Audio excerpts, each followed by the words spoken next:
tahun 2021, revolusi industri 4.0. Istilah server sudah tidak seasing dengan beberapa dekade ke belakang. Mulai dari yang awalnya hanya berfungsi untuk pertukaran informasi, sekarang server memiliki banyak fungsi yang bisa dibilang sebagai jantungnya revolusi industri 4.0 saat ini. Fungsinya macam-macam, seperti untuk hosting sebuah web dan aplikasi, penyimpanan data, server game online, proxy server atau VPN, transfer file, dan masih banyak fungsi lainnya yang belum saya sebutkan. Penggunaan server bisa dibilang wajib untuk pelaku usaha, terutama pada saat masa pandemi seperti saat ini. Karena customer dan karyawan lebih banyak berinteraksi melalui internet dibandingkan tatap muka secara langsung. Akan tetapi, masih banyak dilema-dilema yang dirasakan oleh pelaku usaha kecil dan growing company saat ini. Seperti mendingan bikin server sendiri atau sewa aja ya di provider. Well, masing-masing mempunyai pro dan kontranya. Di sini saya mencoba memaparkan masing-masing pro dan kontra, serta hal-hal yang wajib kalian perhatikan ketika memilih membangun server sendiri atau sewa ke provider.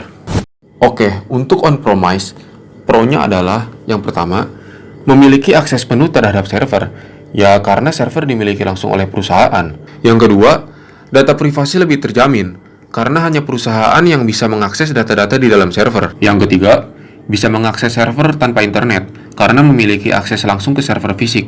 Yang keempat, bebas transfer data ke server tanpa batas. Sedangkan kontranya adalah, yang pertama, memerlukan tim untuk kebutuhan membangun server, maintain hardware, manajemen ruangan server, hingga keamanan hardware dari bencana.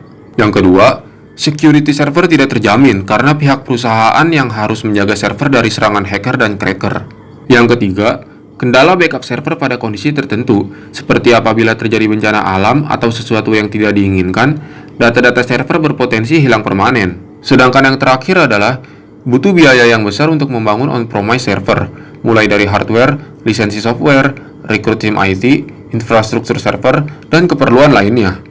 Selanjutnya adalah pro dan kontra dari cloud server. Untuk pro-nya, yang pertama, biaya yang dikeluarkan lebih murah, karena perusahaan hanya membayar resource yang digunakan, tanpa biaya maintain dan biaya-biaya lainnya. Yang kedua, tidak perlu memikirkan hal-hal teknis seperti maintain hardware, infrastruktur server, dan lainnya. Yang ketiga, backup server lebih fleksibel.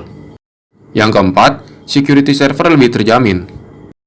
Untuk kontranya adalah, yang pertama, tidak memiliki akses menyeluruh terhadap server. Yang kedua, privasi data tidak terjamin, karena provider memiliki full akses terhadap server yang mereka kelola. Dan kita harus memastikan bahwa provider sudah patuh dan sesuai dengan regulasi yang ada di industri. Yang ketiga, memerlukan koneksi yang lumayan cepat untuk mengakses server.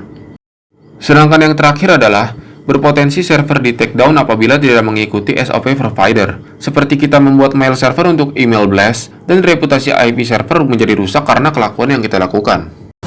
Nah, hal yang harus kita perhatikan di sini adalah masalah biaya dan infrastruktur server, karena hal tersebut berpengaruh langsung terhadap keberlangsungan server. Jika kalian memiliki usaha yang masih tergolong kecil atau masih berkembang, alangkah baiknya jika menggunakan cloud server saja, karena kalian tidak perlu memikirkan hal-hal teknis dan biaya-biaya lainnya. Kalian tinggal berlangganan bulanan, dan server sudah siap dipakai. Jadi kesimpulannya, jika usaha kalian masih tergolong kecil dan berkembang, lebih baik menggunakan cloud server saja. Terima kasih sudah menonton video ini. Saya Aditya Kemalazari. Sampai jumpa.